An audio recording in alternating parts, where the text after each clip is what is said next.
Hi there, ladies and gentlemen, welcome back to the DutchRC channel. And as you can see, I've got another black box from Eachine.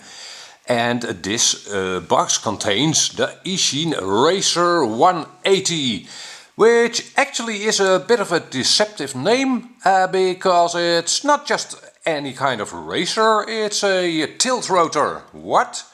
Yeah, if you haven't seen Tiltrotors yet, well, you'll see one in a minute. A different kind of quadcopter. And racer, I don't think real racers will be flying Tiltrotors.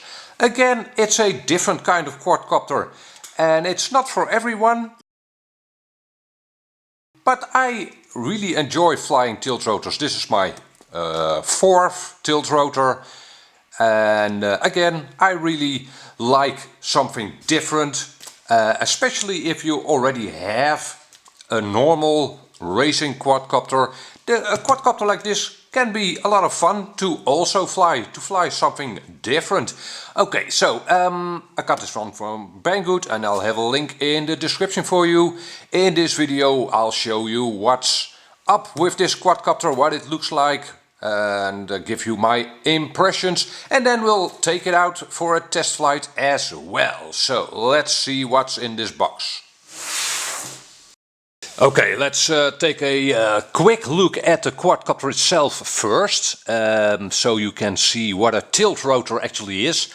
A normal quadcopter would be flying forward by tilting its frame forward like this, right? That's the way a normal conventional quadcopter flies. A tiltrotor, however, tilts its motors forwards like so, and it would brake by tilting its motors backwards like so. So yeah, the quadcopter itself, the base frame, will always be level that way. That has certain advantages. Wind resistance. You can imagine that if the frame of your quadcopter is tilted forward like this, it catches more wind or air from the front. In theory, that would make a tiltrotor faster.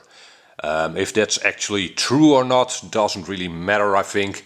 Again, you wouldn't be actually racing with tiltrotors, I don't think. But well, at least the frame of the quadcopter will be always level. And I have found that this tilting thing, the way it propels itself forward, does make it accelerate faster. So yeah, there's that. Okay, so that's the theory and what a tiltrotor is. Now let's have a look what comes with this Eachine Racer 180, and then we'll have a close look at the frame and how it's built. Alrighty, first thing, you get a Lipo with this quadcopter, as it is a ready-to-fly version. I'm actually not sure if there is a Maiden Flight version available, I don't think so. So you get everything in the box minus AA batteries for your transmitter to get it up and running. So a Lipo, which is an 1100 mAh 4S.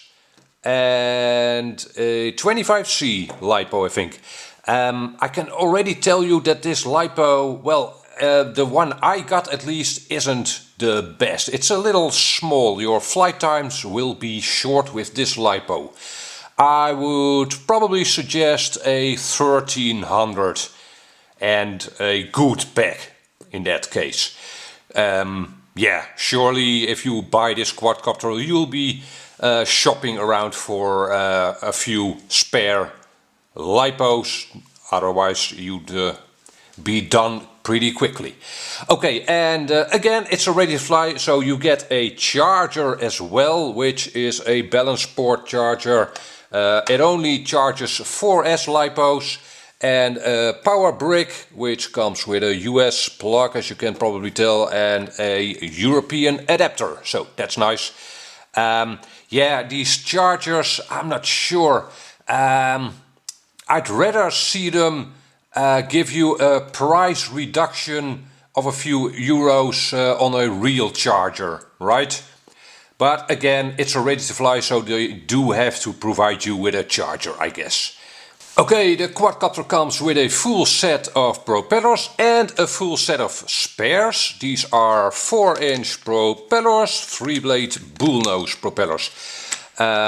Yeah, this is partly the reason why they shipped the quadcopter with a 4S, I guess. 4-inch, not a very big propeller, and the motors are a pretty common 2300 kV. So yeah, they had to compensate that with a 4S Lipo, which is a good choice, I think.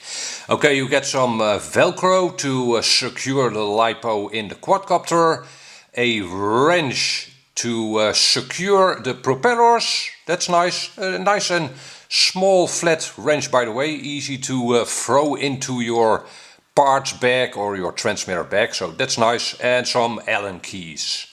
Okay, again, ready to fly. So the quadcopter comes with a transmitter, and the receiver will already be in your quadcopter when you receive it, so that's nice. It is a pretty typical FlySky i6. They have rebranded it to be an Eachine.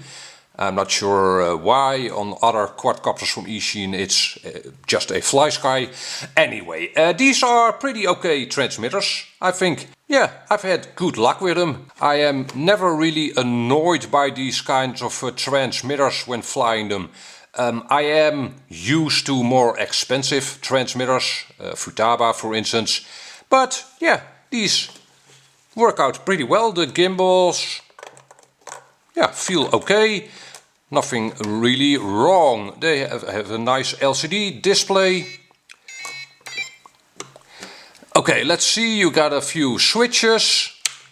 2 position, 2 position, 3 position, and another 2 position. Some dials, which you won't be using with this quadcopter.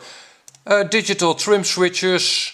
And a mount for your strap, and actually this quadcopter comes with a neck strap. That's pretty unique. I do appreciate that. Very nice. Now on this transmitter that comes with the Racer 180, the settings are actually locked. You can't get into the menu. Well, you can, but not in the normal way. So they've kind of locked you out from that, which actually is a good choice maybe for this quadcopters, because if you change settings and mess things up, you might end up with a really weird quadcopter. So I'm okay with the settings being locked out like this. Now, one very important thing with this quadcopter, you have to fly it with this 3-position switch in the middle. They've actually gone and connected this switch to the flight controller's pitch. So the conventional pitch of a quadcopter. So if you'd flip this switch on forward, you'd be flying with full deflection forward. With it backwards, you'd be flying with full deflection backwards. That's actually pretty useless. I'm not sure why they did that, but well, as long as you just keep this switch in the middle position, you are alright. Okay, so yeah, the transmitter takes 4 AA's, which you have to provide yourself. And that's about it. Again, I do like these transmitters. They are cheap and cheerful, but they work out pretty well. Okay, the quadcopter also comes with a manual, an instructions manual. And it looks pretty okay. I think it's all in English.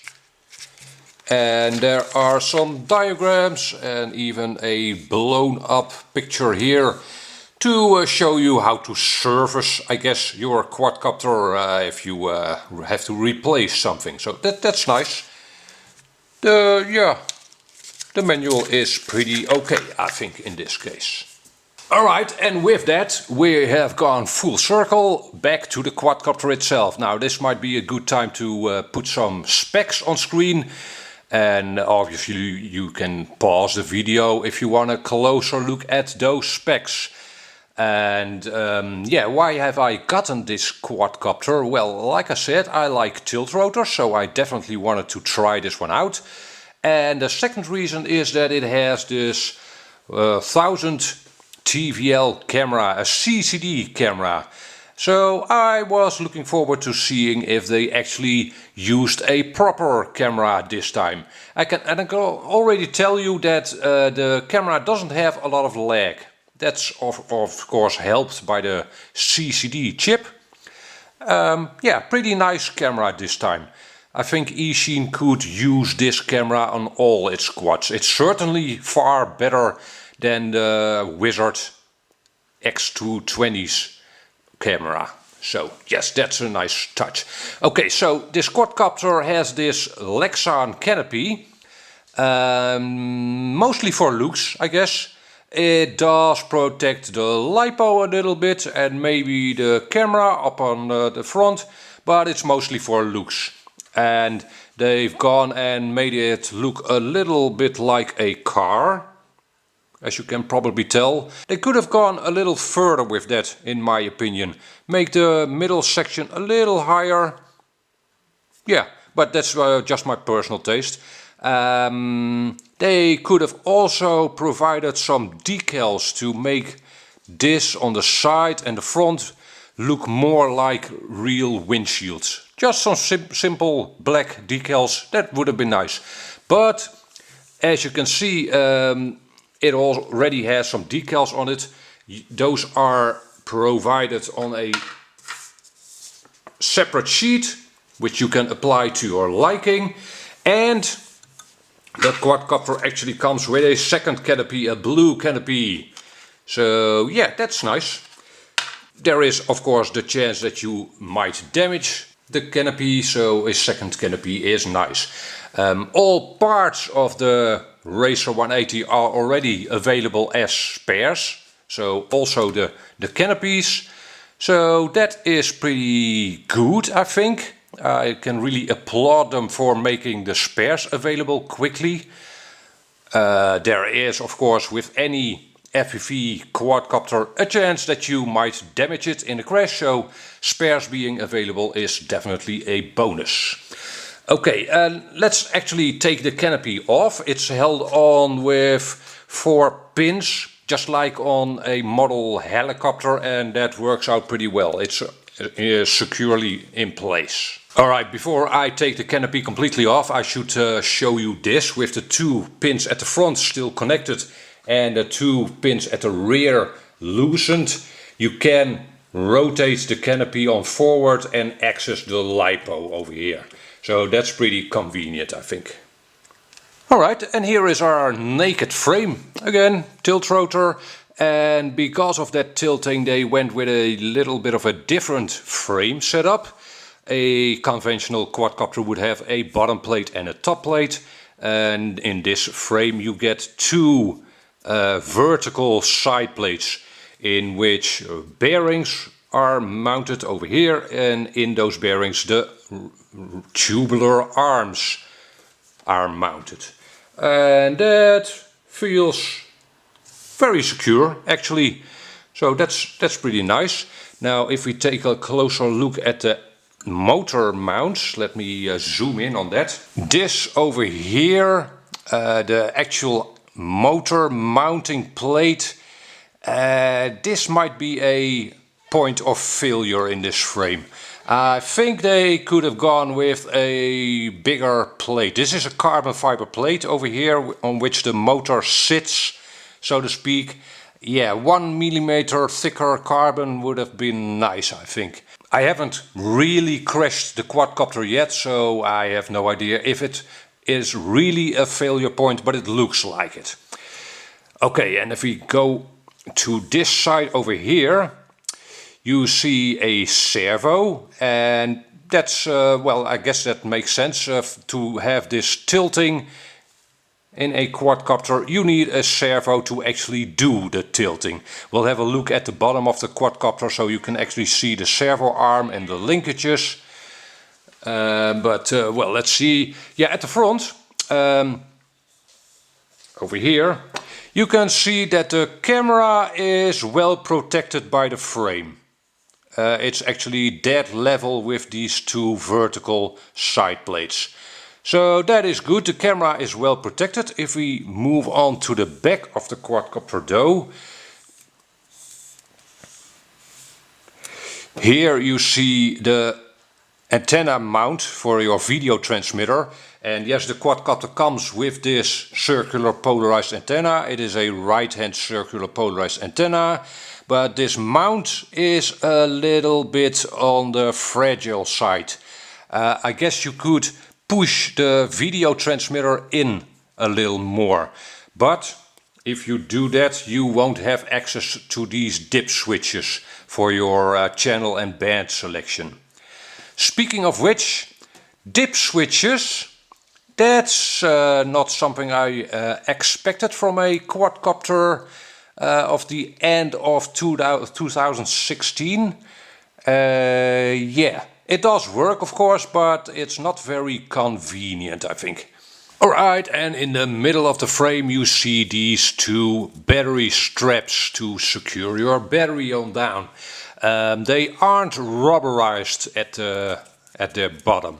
So yeah, it is wise to add that Velcro that is supplied with the quadcopter to secure the Lipo onto this plate in the middle of the quadcopter. Okay, let's have a look at the bottom of the quadcopter. Alright, at the bottom of the quadcopter you see 4 plastic landing feet with a rubber pad on it. That's nice, so you won't scuff up or damage the carbon fiber plates. Very nice.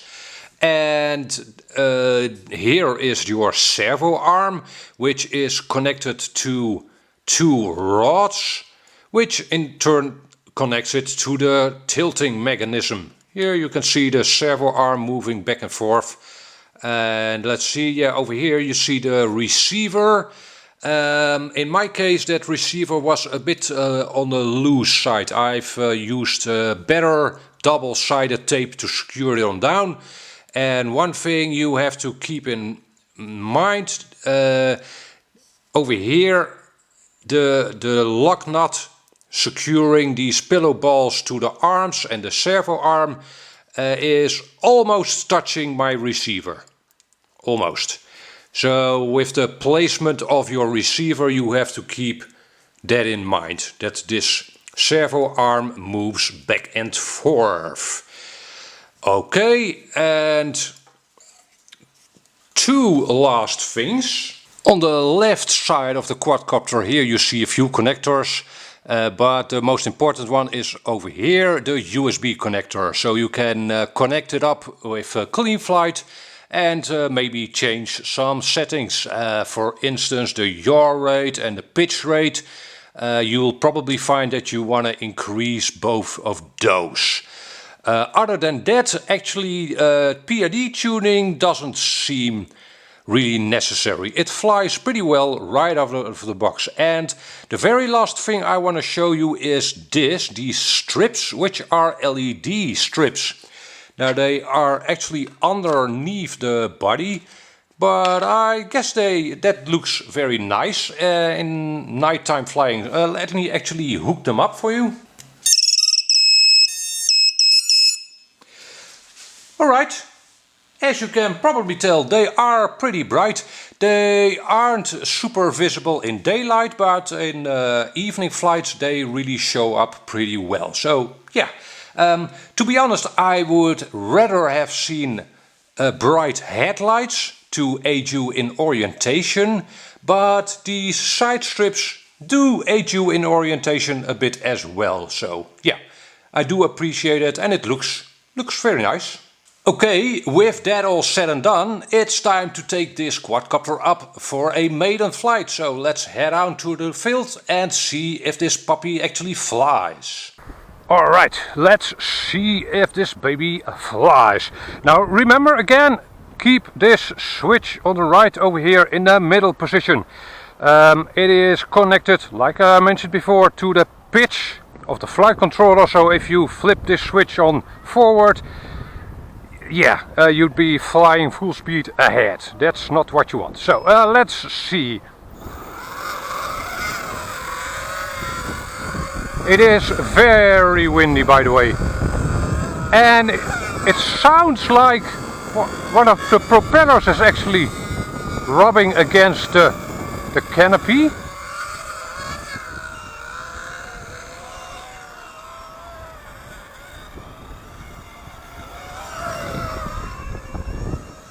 Okay, but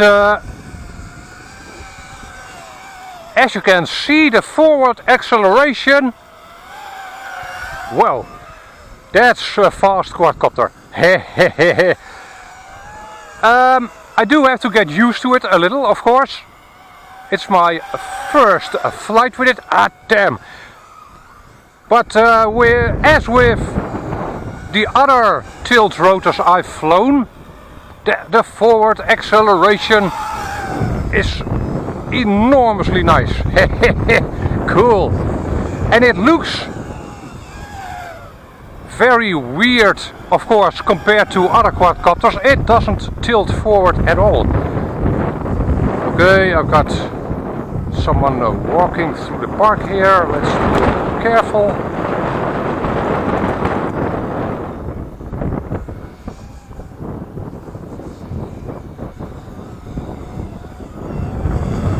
Okay, so yeah, the yaw speed could be improved a little, for sure. And the wind could be a little less. That would have been nice.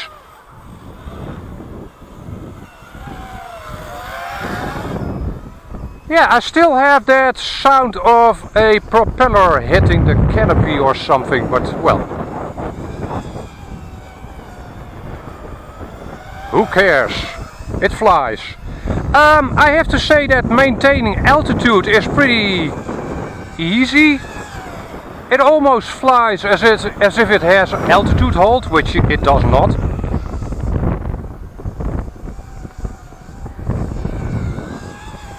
Yeah, it does fly nice, and the acceleration is cool, man. The top speed, I'm not sure. I have faster quadcopters than this. But I've seen slower quadcopters. Ah, damn, okay. I think my battery is already done. And it's beeping all over the place now. I'm not sure. It felt like my battery was done for. And I think the beeper is telling me the same thing. So, yeah, the flight was a little short, was short. So I'm not a fan of this Lipo that comes with the Eachine Racer. Or maybe I just got a bad Lipo, who knows? But I did like its flight performance. So what we'll do is I'll do a second video in which I'll also do an FPV flight with a proper Lipo. So yeah, that's it. Okay, for now yeah, like I said, it was fun to fly. The forward acceleration, great. It was very stable. I don't feel a need to do any PID tuning before I FPV the quadcopter. Oh yeah, the LEDs aren't very visible in daylight at all.